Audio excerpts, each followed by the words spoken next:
परम पूज्य गुरुदेव, परम वंदनीय माता जी सूक्ष्म रूप से विद्यमान हैं, नमन करता हूँ। मानव मात्र को प्रणाम करता हूँ। आदिशक्ति माँ गायत्री प्राणों की देवी है और 84 लाख प्रकार के संपूर्ण जीव शरीरों में विद्यमान बिजली की भांति ऐसी सत्ता शक्ति, जिस शक्ति से सुसंचालित सभी प्रकार के जीवन धरती पर विद्यमान हैं और उन्हीं में से आदिशक्ति माँ गायत्री का प्राण ही मानव जाति को उपलब्ध होता है। और सारे मानव जो जिंदा हैं धरती पर, उन सब के जिंदा रहने का जो कारण है वो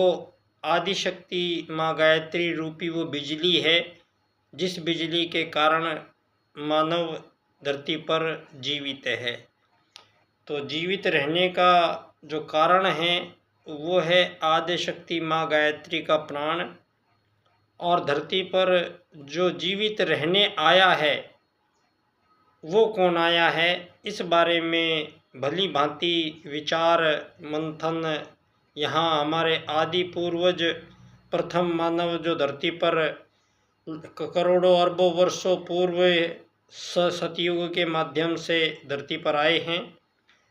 और इस सनातन भारत में मानवों के प्रथम आगमन काल के समय जो मानव धरती पर आए हैं वो बहुत बड़े ऋषि, वैज्ञानिक, संत, तपस्वी और अध्यात्म जगत के अन्वेषणकर्ताओं के रूप में प्रथम मानव आर्य लोग धरती पर आए हैं। और आर्य इसलिए कहा गया है, भारत भूमि पर, आर्यव्रत भूमि पर जो प्रथम मानव आए हैं, उन प्रथम मानवों ने प्रथम आगमन काल के समय अति सूक्ष्म, अति विस्तृत, अति गहन और अति विस्तारित यज्ञ विज्ञान का एक अद्भुत विज्ञान का आविष्कार हमारे आर्यों ने किया धरती पर। और उस यज्ञ विज्ञान के माध्यम से हमारे आदि पूर्वज इस संपूर्ण चराचर जगत में, संपूर्ण ब्रह्मांड में मानवीय उपस्थिति को वहाँ प्रत्यक्ष चरितार्थ करते थे और विभिन्न ग्रह उपग्रहों से भी आदान प्रदान का कार्यक्रम संपन्न करने की अद्भुत अद्वितीय यज्ञ विज्ञान की वो पद्धति थी,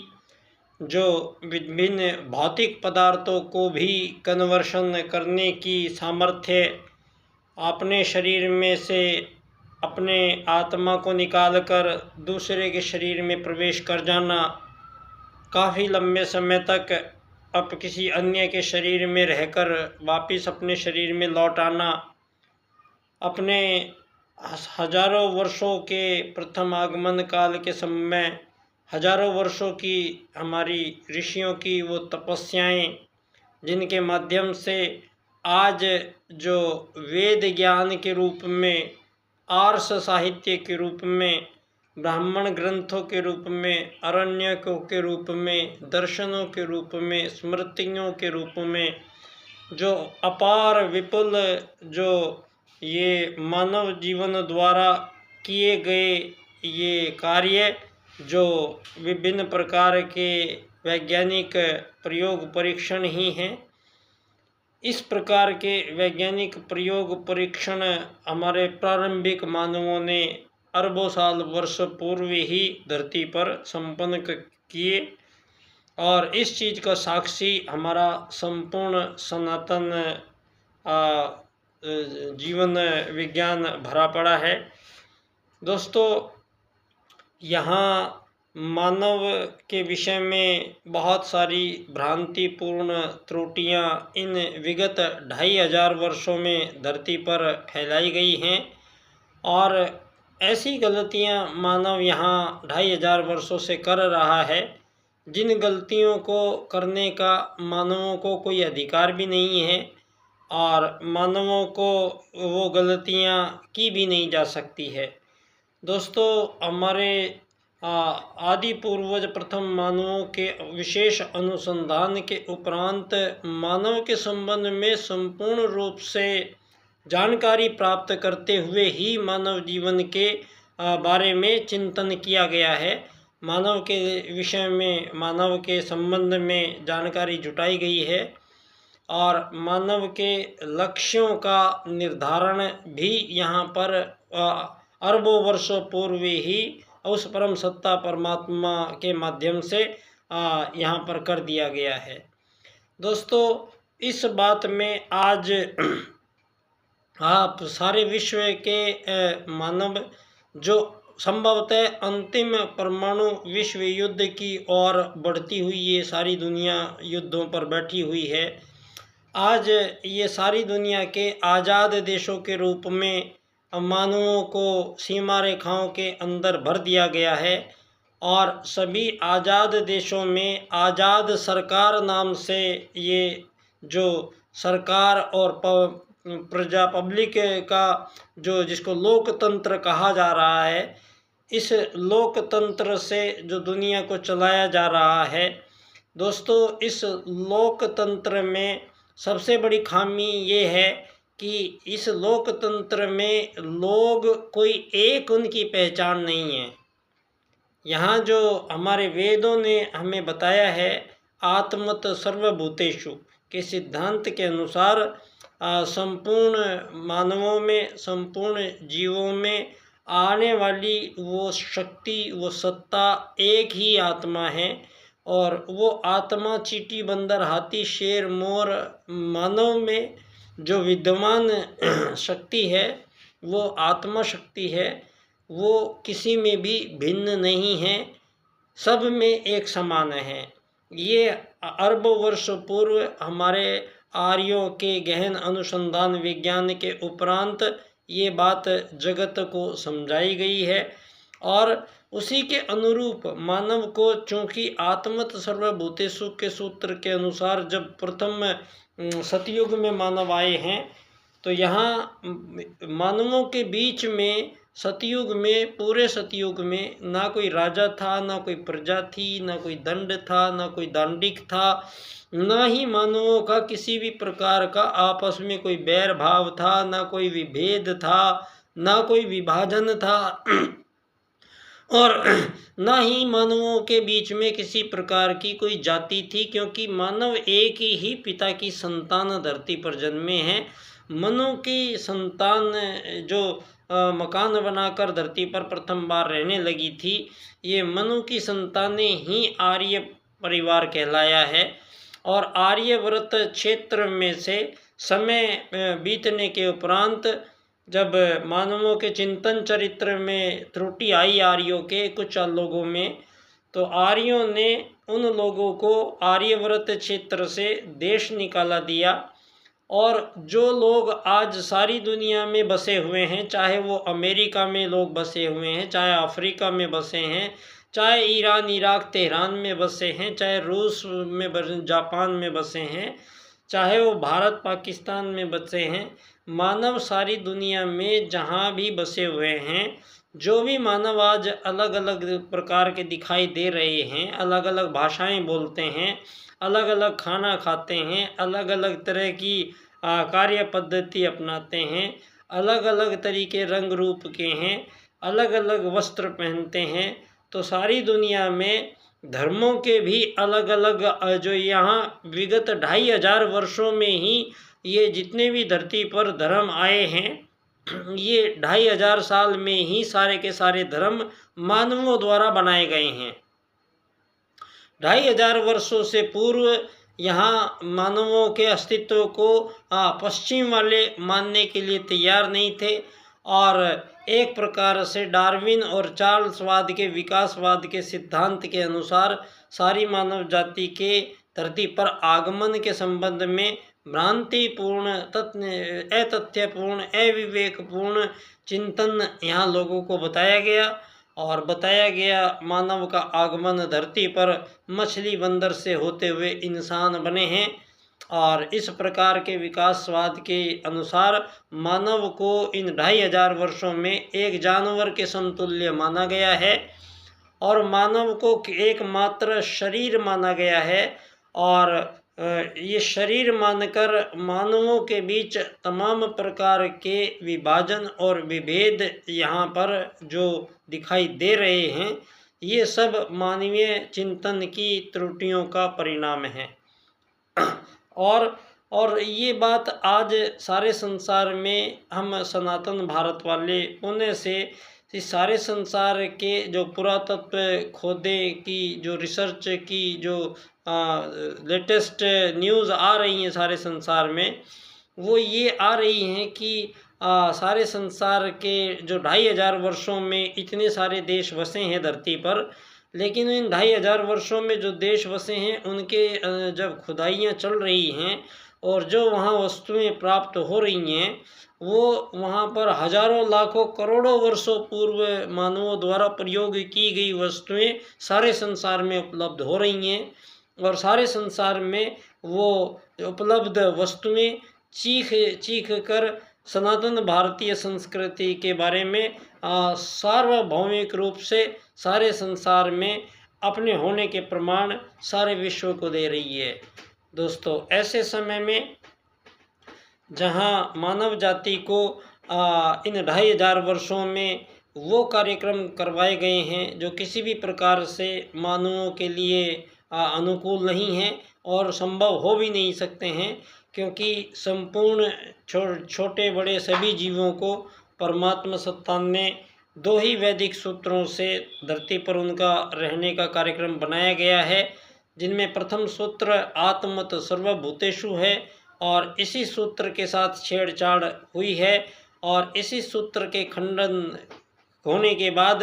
मानवों के बीच अमीर गरीब का जो ये विभाजन आया है धरती पर, ये सबसे षड्यंत्रकारी और सबसे प्रलंबकारी और सबसे पक्षपातपूर्ण मानवों के बीच मानवों का ऐसा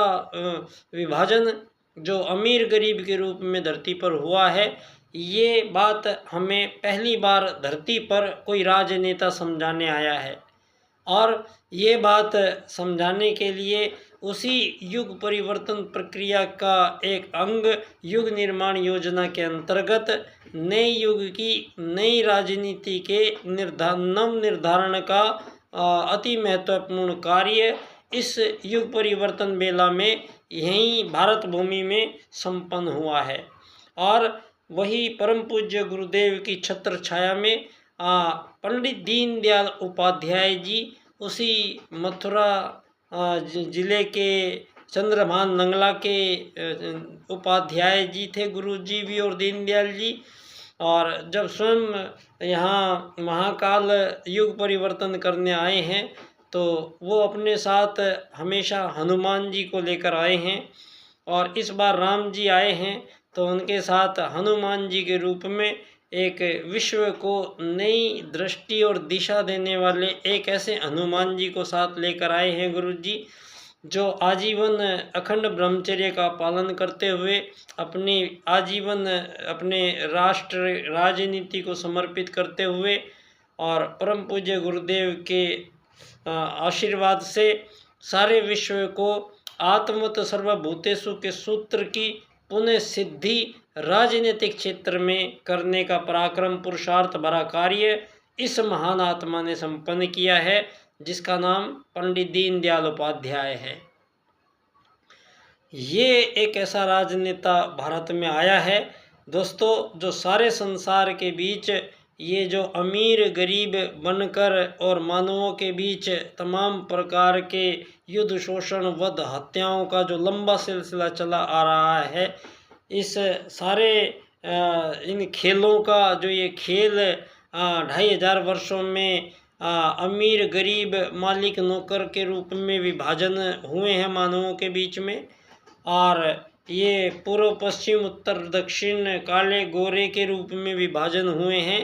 ये विकसित अति विकसित अल्प विकसित विकासशीलता के नाम पर विभाजन हुए हैं, और तमाम धर्मों के नाम पर जो विभाजन मानवों के बीच हुए हैं, इन सब को सारे संसार के संपूर्ण प्राणियों को एक सार्वभौमिक उस सनातनी दुनिया में पुणे ले जाने का पराक्रम पुरुषार्थ भरा कार्यक्रम संपन्न हुआ है, वो हुआ है राजनीति के पुनर्निर्धारण से। और पहली बार ये बात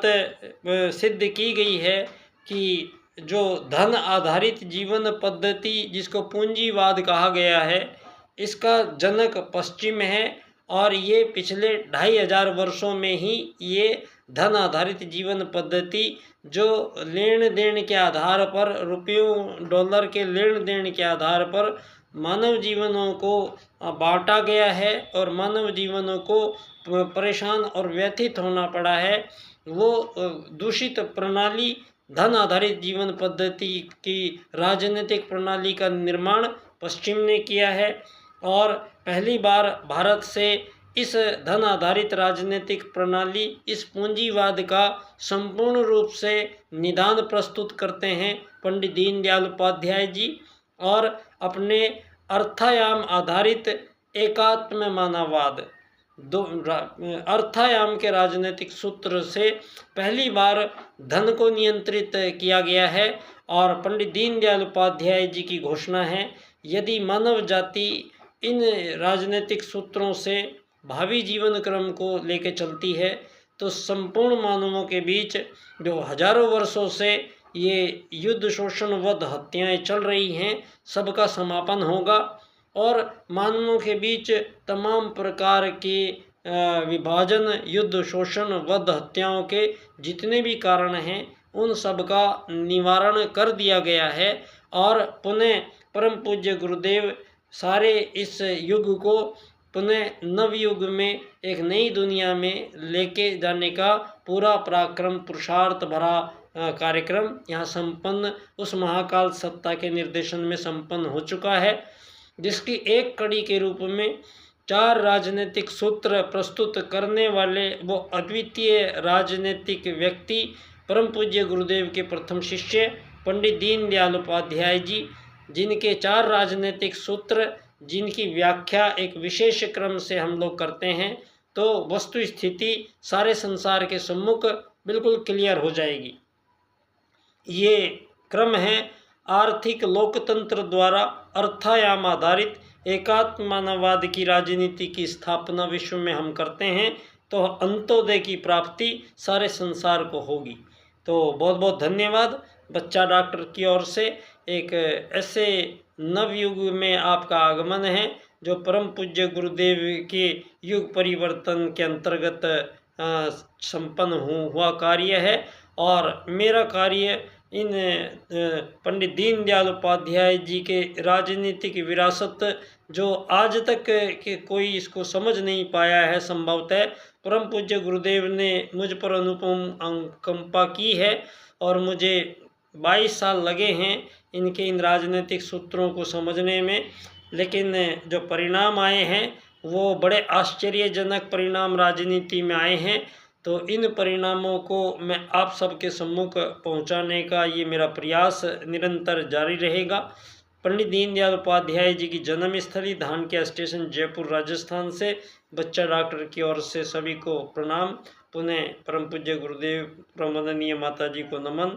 आदि शक्ति माँ गायत्री को हम पुनः गायत्री मंत्र के माध्यम से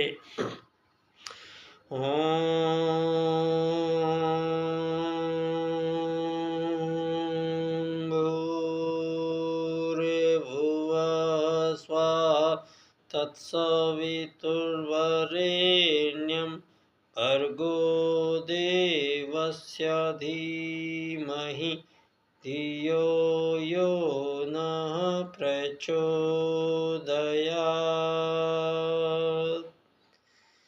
ॐ गुरुर्ब्रह्मा गुरुर्विष्णु गुरुरेव महेश्वर गुरुर्साक्षात् परब्रह्म तस्मै श्री गुरुवे नमः। धन्यवाद दोस्तों।